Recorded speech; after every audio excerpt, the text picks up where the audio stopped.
Welcome back to our channel Nurses Talks. Yeah.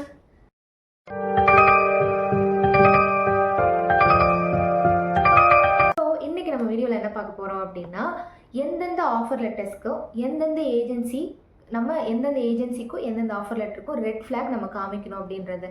என்னடா red ஃப்ளாக்னு கேட்குறீங்களா? Red flag means danger. ஓகேவா? நீங்கள் அதை எப்படி ஐடென்டிஃபை பண்ணுறது, என்னென்னலாம் அதுக்கு ரெக்யர்மெண்ட்ஸ் இருக்குது, இதெல்லாம் இருந்தால் நம்ம அதை அக்செப்ட் பண்ணவே கூடாது. அதை தான் இந்த வீடியோவில் பார்க்க போகிறோம். இது ரொம்ப ரொம்ப இம்பார்ட்டன்ட். நீங்கள் நியூவாக சவுதிக்கு வர ட்ரை பண்ணுறீங்கன்னா இது உங்களுக்கு மஸ்ட்டு தெரிஞ்சிருக்கணும். ஸோ அப்போ தான் நீங்கள் யார்கிட்டையும் ஏமாறாமல் நீங்கள் நல்லபடியாக சவுதிக்கு வர முடியும். ஸோ நம்ம വീഡിയോക്കുള്ള പോകാം. ഓക്കെ, ഞങ്ങളിപ്പോൾ റെഡ് ഫ്ലാഗ് എന്ന് പറയുമ്പോൾ അതെന്തെല്ലാം ഉണ്ടെങ്കിൽ ഞങ്ങൾ റെഡ് ഫ്ലാഗ് കാണിക്കണമെന്ന് പറയുന്നത് നോക്കാം. ഫസ്റ്റ് ഓഫ് ഓൾ അവർ കൊടുക്കുന്ന ഓഫർ ലെറ്ററിൽ പ്ലേസ്, കറക്റ്റായിട്ടുള്ള പ്ലേസ് അവർ മെൻഷൻ ആക്കിയിട്ടുണ്ടാവണം. ഇപ്പോൾ ഞങ്ങൾ കുറേ ഇങ്ങനെ പറഞ്ഞായിരുന്നു എവിടെയെല്ലാം വേക്കൻസീസ് ചെയ്യുന്നുണ്ട്, അപ്പോൾ ഞങ്ങൾ പ്ലേസ് പറയുന്നുണ്ട്. അപ്പോൾ അവർ കറക്റ്റായിട്ട് ഒരു പ്ലേസ് പറഞ്ഞിരിക്കണം. പിന്നെ ഏത് പൊസിഷനിലാണ് നിങ്ങൾ വരുന്നത് എന്ന് പറഞ്ഞിട്ട് അവർ മെൻഷൻ ആക്കിയിരിക്കണം. ഡെൻ്റൽ അസിസ്റ്റൻ്റ് ആയിട്ടോ ഇല്ല സ്റ്റാഫ് ICU നഴ്സായിട്ടോ എന്നാണ് അവർ ഉദ്ദേശിക്കുന്നത്, എങ്ങനെയാണ് അവർ നിങ്ങളെ എങ്ങനെയാണ് എടുക്കുന്നത് എന്ന് പറയുന്നത് നിങ്ങൾക്ക് മനസ്സിലാവണം. ഫസ്റ്റ് നോക്കുമ്പോഴേ അത് നിങ്ങൾ നോക്കിയിരിക്കണം. ഫസ്റ്റ് നിങ്ങൾ ഓഫർ ലെറ്ററിൽ നോക്കുന്ന മെയിൻ കാര്യം സാലറി ആയിരിക്കും. അഫ്കോഴ്സ് എല്ലാവരും അങ്ങനെ തന്നെ. അതിൽ സാലറി നോക്കുമ്പോഴും നിങ്ങൾ ശ്രദ്ധിക്കണം. സഡനായിട്ട് നിങ്ങൾക്ക് 12,000 തരുമോ, 8,000 തരുമോ, 14,000 തരുമോ എന്ന് പറയുമ്പോഴേക്കും ഇത്രപാട് സാലറി ഉണ്ടോ എന്ന് പറഞ്ഞിട്ട് ഞങ്ങൾ ഇവിടെ പോകാമെന്ന് വിചാരിക്കും. ബട്ട് നിങ്ങൾ അന്വേഷിച്ചിരിക്കണം ബേസിക് സാലറി എത്രയാണ് ഒരു കൺട്രിയിൽ. ഗൂഗിളിൽ അടിച്ചു കൊടുത്താൽ നിങ്ങൾക്ക് കിട്ടും. ഇപ്പോൾ സൗദി ആയാലും സൗദിയിൽ നേഴ്സിന് ബേസിക് സാലറി അടിച്ചാൽ അത് കാണിക്കും. അപ്പോൾ ആ സാലറിൻ്റെ ഉള്ളിൽ നിങ്ങൾക്ക് ഓക്കെ സാലറി വന്നിട്ടുണ്ടെങ്കിൽ നിങ്ങൾക്ക് ഓക്കെ എന്ന് പറഞ്ഞിട്ട് വിശ്വസിക്കാം. അതല്ലാണ്ട് നിങ്ങളിപ്പോൾ 14,000 12,000 എന്ന് പറയുമ്പോഴത്തേന് ഓടിച്ചാടി ആ ഓഫർ ലെറ്ററിൽ സൈൻ ഇടരുത്. അത് നിങ്ങൾ നല്ലോണം വെക്കട്ടെ. ചില ആൾക്കാർ പറയൂ, ചില ഓഫർ ലെറ്ററിൽ ഉണ്ടാവും നിങ്ങൾക്ക് എക്സ്പീരിയൻസ് ഇല്ലെങ്കിലും ഞങ്ങൾ എടുക്കൂ, പഠിച്ച് കഴിഞ്ഞിട്ടുണ്ടാ ഓക്കെ എക്സ്പീരിയൻസ് ഇല്ല നിങ്ങൾ വാങ്ങ എന്ന് പറയൂ. അയാൾ നിങ്ങളത് വിശ്വസിക്കരുത്. വിത്തൗട്ട് എക്സ്പീരിയൻസ് ഏതൊരു ഔട്ട് ഓഫ് കൺട്രിയിലും നിങ്ങൾക്ക് വരാൻ പറ്റില്ല. സോ ഫ്രഷറായിട്ട് എടുക്കുമായിരിക്കും. അത് ഫ്രഷറായിട്ട് ജർമ്മൻ അവിടെല്ലാം എടുക്കൂ. ബിക്കോസ് അവിടെ ട്രെയിൻ ചെയ്തിട്ടാണ് നിങ്ങളെ ഒരു പേഷ്യൻറ്റ് കൊടുക്കുന്നത്. അല്ലാണ്ട് നിങ്ങൾ ഫ്രഷറായി പോയപാട് നിങ്ങൾക്ക് ഒരു പേഷ്യൻറ്റിനെ അവർ തരത്തില്ല. അതേപോലെ ഈ കൺട്രിയിലും അത്രേ. നിങ്ങൾക്ക് വിത്തൗട്ട് എക്സ്പീരിയൻസ് എന്തെങ്കിലും ഓഫർ ലെറ്ററിൽ മെൻഷൻ ആക്കിയിട്ടുണ്ടെങ്കിൽ ശരിയായിട്ട് അതിനെ അന്വേഷിച്ചിട്ടേ നിങ്ങൾ അതിൽ സൈൻ ഇടാവൂ. അത് ഞങ്ങളുടെ ഒരു റിക്വസ്റ്റ്. ബെനിഫിറ്റ്സ്, നിങ്ങളുടെ ഓഫർ ലെറ്ററിൽ ബെനിഫിറ്റ് ഉണ്ടോ എന്ന് പറഞ്ഞിട്ട് നിങ്ങൾ നോക്കണം. എന്തിനെന്ന് പറഞ്ഞാൽ ഞങ്ങൾക്ക് 2 years കഴിഞ്ഞ പിന്നെ ഇവിടെ നിന്ന് ഞങ്ങൾ തിരിച്ച് നാട്ടിൽ നിന്ന് എക്സിറ്റ് പോകുമ്പോൾ നമുക്ക് ഇവിടെ ഒരു PF മണി പോലെ, ഇപ്പോൾ നാട്ടിൽ നമുക്ക് എങ്ങനെ PF കിട്ടും അതേപോലെ ഇവിടെ നമുക്ക് ബെനിഫിറ്റ് എന്ന് പറഞ്ഞിട്ട് ബെനിഫിറ്റ് മണി ആഡ് ആക്കിയിട്ടുണ്ടാവണം. അതിൻ്റെ ഒപ്പം നിങ്ങൾക്ക് മെഡിക്കൽ ഇൻഷുറൻസ് ഡെഫിനറ്റായിട്ട് നിങ്ങൾ നോക്കണം. എന്തിനെന്ന് പറഞ്ഞാൽ നിങ്ങൾക്കിപ്പോൾ സുഖമില്ലാണ്ടായിട്ടുണ്ടെങ്കിൽ, ഫീവർ വന്നിട്ടുണ്ടെങ്കിൽ, അറ്റ്ലീസ്റ്റ് എന്നാ പറയുക, നിങ്ങളൊരു തെന്നി വീണിട്ടിപ്പോൾ നടുവിൽ വേദനയായി, അപ്പോൾ നിങ്ങൾക്ക് ഇൻഷുറൻസ് കവർ ആവുന്നില്ല എന്ന് പറഞ്ഞിട്ട് നിങ്ങൾ നോക്കിയിരിക്കണം. എന്തിനെന്ന് പറഞ്ഞാൽ ചില ഓഫർ ലെറ്ററിൽ ഇൻഷുറൻസ് ഇട്ടിട്ടുണ്ടാവില്ല, അപ്പോൾ നിങ്ങൾ തന്നെ പേ ചെയ്യേണ്ട ഒരു ഇത് വരും. അതുമല്ല നിങ്ങൾ ശരിയായിട്ട് ശ്രദ്ധിച്ചിട്ട് സൈൻ ഇടുക. നെക്സ്റ്റ് பார்த்தீங்கன்னா இன்னொரு ப்ராமிஸ் பண்ணுவாங்க, உங்களுக்கு அங்கே போனால் கேபு ஃப்ரீயாக கொடுப்போம், ப்ளஸ் ஃபேமிலி ஸ்பான்சர்ஷிப் உங்களுக்கு நாங்கள் இங்கேருந்தே கூட்டிகிட்டு போகிறதுக்கு நாங்கள் எல்லாமே ரெடி பண்ணி கொடுப்போம், லக்ஸரியான ஒரு அப்பார்ட்மெண்ட் கொடுப்போம் அப்படின்லாம் சொல்லுவாங்க. அதெல்லாம் நம்பாதீங்க. பிகாஸ் எந்த ஒரு ஏஜென்சிக்கும் இங்கே அக்காமடேஷன் எப்படி இருக்குன்றதை பற்றி அவங்களுக்கு ஐடியாவே இருக்காது. இதுதான் 100% ட்ரூ. ஸோ இதை மஸ்ட்டு இப்படிலாம் சொன்னாங்கனாலே தெரிஞ்சுக்கோங்க இது ஃபேக் ஒரு ஏஜென்சி அப்படின்னு சொல்லிட்டு. தென் நெக்ஸ்ட் திங் பார்த்தீங்கன்னா மணி அமௌண்ட்டை என்ன பண்ணுவாங்க, ஃபேக் ஏஜென்சி அப்படின்னா அமௌண்ட்டை ஃபஸ்ட்டே கேட்டுருவாங்க. இதுக்கு இவ்வளோ அமௌண்ட் ஆகும், இதை ஃபஸ்ட் நீங்கள் பே பண்ணுங்கள், அப்போ தான் நம்மளால் ப்ராசஸ் ஸ்டார்ட் பண்ண முடியும்னு சொல்லுவாங்க. அது 100% உண்மை கிடையாது, அது ஃபேக்கு. எந்த ஒரு ஏஜென்சியுமே உங்களோட ஒவ்வொரு ப்ராசஸ் இப்போ டேட்டா ஃப்ளோ நடக்கும்போது தான் டேட்டா ஃப்ளோக்கான அமௌண்ட் வாங்குவாங்க. நெக்ஸ்ட்டு உங்களுக்கு மெடிக்கல் பண்ணும்போது தான் மெடிக்கலோட அமௌண்ட் நீங்கள் பே பண்ணணும். ஒன்ஸ் இது எல்லாம் முடிஞ்சு விசா வந்ததுக்கப்புறம் தான் நீங்கள் ஏஜென்சிக்கு பே பண்ணுவீங்க. பிஃபோர் நீங்கள் ஏஜென்சிக்கு அமௌண்ட் பே பண்ணவே மாட்டீங்க. ஃப்ளைட் டிக்கெட் எல்லாம் கை மேலே கொடுத்துட்டே அவர் ஏஜென்சி அமௌண்ட் வாங்குவாங்க. ஓகேங்களா? ப்ராசஸிங்க்கான ஃபீஸ் அப்போ தான் வாங்குவாங்க. ஸோ அதை நீங்கள் கண்டிப்பாக ஞாபகம் வச்சுக்கணும். டிமாண்ட் பண்ணுவாங்க, இந்த மாதிரி இவங்களுக்கு பே பண்ணணும், அவங்களுக்கு பே பண்ணணும், ஸோ நீங்கள் அதுக்கு ஃபஸ்ட் அமௌண்ட் கொடுங்க அப்படின்னு சொல்லி கேட்பாங்க. இப்போ லாயருக்குலாம் அட்டஸ்டேஷனுக்கு பே பண்ணுற மாதிரி இருக்கும் இல்லையா, அதெல்லாம் முன்னாடியே கேட்பாங்க, இவங்களுக்கு பே பண்ணணும், அவங்களுக்கு பே பண்ணணும், அதுக்கெலாம் அமௌண்ட் கொடுங்கன்னு. அதெல்லாம் நம்பவே நம்பாதீங்க. எந்த ஒரு ஏஜென்ட்டும் அந்த மாதிரி கேட்க மாட்டாங்க. ஓகேங்களா. ஸோ நெக்ஸ்ட் சொல்லுவாங்க, ஃபஸ்ட்டு நீங்கள் இந்த அமௌண்ட் பே பண்ணுங்கள், இந்த அமௌண்ட்டை வந்து நீங்கள் அங்கே போனதுக்கப்புறம் ஒன்ஸ் நீங்கள் ரீச் ஆனதுக்கப்புறம் திரும்ப நாங்கள் ரீஃபண்ட் பண்ணிவிடுவோம் அப்படின்னு ஒரு கதை விடுவாங்க.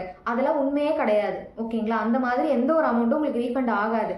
ஸோ அதை வந்து கண்டிப்பாக நீங்கள் வந்து மைண்டில் வச்சுக்கணும். அப்படி யாரும் சொல்ல மாட்டாங்க எந்த ஒரு ஏஜென்சியும். யாரும் உங்களுக்கு வர ஆஃபர் லெட்டரில் ஏஜென்சியோட நேமு இருக்கவே இருக்காது. ஓகேங்களா.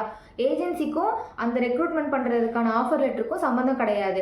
சப்போஸ் அதில் உங்களோட நீங்கள் ஒரு ஏஜென்சி இப்போது அப்ரோச் பண்ணுறீங்க, அந்த ஏஜென்சியோட நேம் போட்டு உங்களுக்கு ஆஃபர் லெட்டர் வருதுன்னா அது வந்து 100% ஃபேக். ஓகேங்களா. ஆஃபர் லெட்டர் வந்து எப்போவுமே ஒரு ஹாஸ்பிட்டல் இருந்தோ கம்பெனியில் இருந்தோ அப்படி தான் வரும். எந்த கம்பெனியோ அவங்களோட நேம் தான் அங்கே மென்ஷன் பண்ணியிருப்போம். ஸோ இது மஸ்ட்டு நீங்கள் வந்து ஆஃபர் லெட்டரில் நோட் பண்ண வேண்டிய ஒரு விஷயம். தென் வந்துட்டு இன்டர்வியூவே கிடையாது, உங்களுக்கு இன்டர்வியூவே கிடையாது, நீங்கள் ப்ராசஸ் பண்ணி போயிடலாம் அப்படின்னு சொல்லுவாங்க.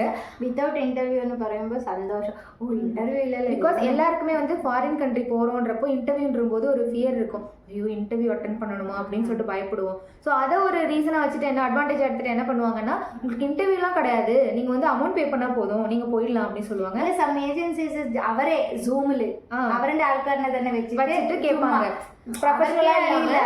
ജസ്റ്റ് സെൽഫ് ഇൻട്രൊഡക്ഷനോ ഇത് കൊടുത്താൽ മതി. അപ്പൊ ചിലവർ പറയുന്നത് കേട്ടിട്ടുണ്ട്, ഇന്റർവ്യൂല് ഒന്നും ചോദിച്ചിട്ടില്ല, ജസ്റ്റ് സെൽഫ് ഇൻട്രൊഡക്ഷൻ അങ്ങനെ ചോദിച്ചിട്ടുള്ളൂ എന്ന് പറഞ്ഞിട്ട്. அதெல்லாம் வந்து ஃபேக்கு. அதை நம்பவே நம்பாதீங்க.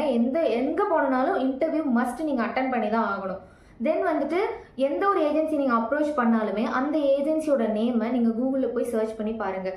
உண்மையான அது அப்ரூவ்டான ஒரு ஏஜென்சியாக இருந்துச்சுன்னா கண்டிப்பாக அது உங்களுக்கு கூகுளில் காமிக்கும். ஃபேக் ஏஜென்சிஸ் எதுவுமே காமிக்காது. ப்ளஸ் அதில் எந்த ஒரு ரிவ்யூ எதுவுமே இருக்காது. ஸோ அதுலேருந்தே நீங்கள் தெரிஞ்சுக்கலாம் இது ஒரு ஃபேக் ஏஜென்சி அப்படின்னு சொல்லிட்டு. தென் வந்துட்டு அவங்கக்கிட்ட லைசன்ஸ் இருக்காது. ஓகேங்களா. ஒரு ஏஜென்சிக்குன்னு ஒரு லைசன்ஸ் இருக்குது. ரெக்ரூட்மெண்ட் ஏஜென்சின்னு சொல்லிட்டு ஒரு லைசன்ஸ் நம்பர் இருக்கும். அந்த லைசன்ஸ் நம்பர் அந்த ஏஜென்சி கிட்ட இருக்கா அப்படின்றத நீங்கள் கண்டிப்பாக பார்க்கணும். ஓகேங்களா. அதுக்கு ஒரு நம்பர் இருக்கும்.